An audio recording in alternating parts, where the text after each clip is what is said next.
என்ன கடவுளே, என்னை மட்டும் ஏன் இவ்வளோ சோதிக்கிற? என் கூட இருந்து என் கணவரை என்கிட்ட பிரிச்சுட்ட. எனக்கு துணையாக இருந்து என் மாமியாரை எங்கே போனாங்கன்னே தெரியலை. திடீர்னு காணாமல் போனவங்க இன்னுமே வீட்டுக்கு வரவே இல்லை அப்படின்னு புலம்பிட்டு இருந்தா பூஜா. அன்னைக்கு நைட்டு அவள் லைஃப்பில் ஒரு மிகப்பெரிய அதிசயத்தையும் ஆச்சரியமான விஷயத்தையும் நடந்தது. அன்னைக்கு நைட்டு ஒரு முழு நிலவு ரொம்ப பிரகாசமாக இருந்தது.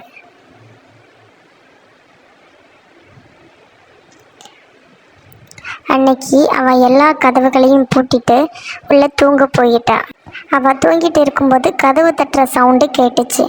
அவள் பயந்துட்டு என்னவா இருக்குன்னு யோசிச்சுட்டு கதவை திறக்கலாமா வேண்டாமான்னு யோசிச்சுட்டு இருந்தா. என்ன இந்த நேரத்துக்கு கதவு தட்டுற சவுண்டு கேட்குது?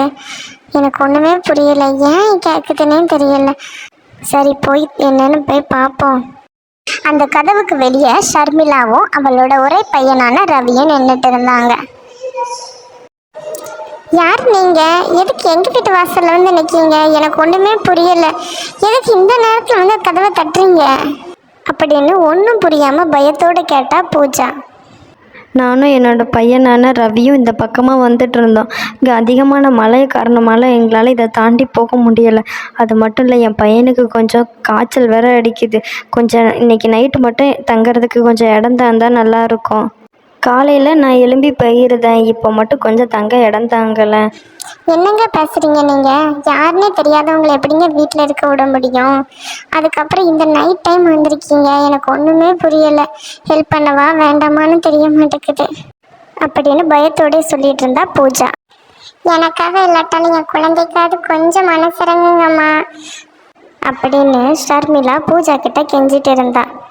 அந்த சின்ன பையனை பார்த்த பூஜாவுக்கு என்ன பண்ணுறனே தெரியலை. இருந்தாலும் அவள் மனசு இறங்கிருச்சு. சரிங்க, இன்னைக்கு ஒரு நாள் மட்டும் தங்கிட்டு நாளைக்கு காலையிலே போயிருங்க அப்படின்னு பூஜா ஷர்மிளா கிட்ட சொன்னான். உடனே ஷர்மிளா, ரொம்ப நன்றிங்க, இன்னைக்கு ஒரு நாள் மட்டும் இருந்துக்கிட்டதுக்கு ஒத்துக்கிட்டதுக்கு. நாளைக்கு காலையில் நானும் என் பையனும் எழுப்பி போயிருந்தோங்க அப்படின்னு ஷர்மிளா பூஜா கிட்ட சொன்னான். அத்தை, நீங்களா? என்ன ஆச்சு? ஏன் வீட்டை விட்டு போனீங்க? அதுவும் நீங்கள் இன்னும் உயிரோட தான் இருக்கீங்களா? எனக்கு ஒன்றுமே புரியல அத்தை. ஏன் அத்தை இப்படி பண்ணினீங்க என அத்தையை பார்த்து அதிர்ச்சியில் கூறினாள் பூஜா. நான் வீட்டை விட்டுட்டு போனேன், அதுக்கு ஒரு காரணமும் இருந்துச்சு. உங்ககிட்ட என்ன சொல்லிட்டு போகன்னு எனக்கு தெரியலை. ஆனால் நம்ம சூர்யாவோட சாவில் இயற்கையாக நடந்தது இல்லை, அதில் ஏதோ ஒரு மர்மம் இருக்குன்னு தோணுது. அது விபத்து அப்படின்னு நீங்கள் தானே சொன்னீங்க, அது ஒரு சாலை விபத்துன்னு. ஆமாம், நான் தான் சொன்னேன். அது நம்ப வேண்டியதை மட்டும்தான் சொன்னேன். ஆனால் உண்மை எதுன்னு நமக்கு தெரியாது. மழையை விட அதிகமாக அந்த வார்த்தை பூஜாவோட இருதயத்தை உடைச்சிது.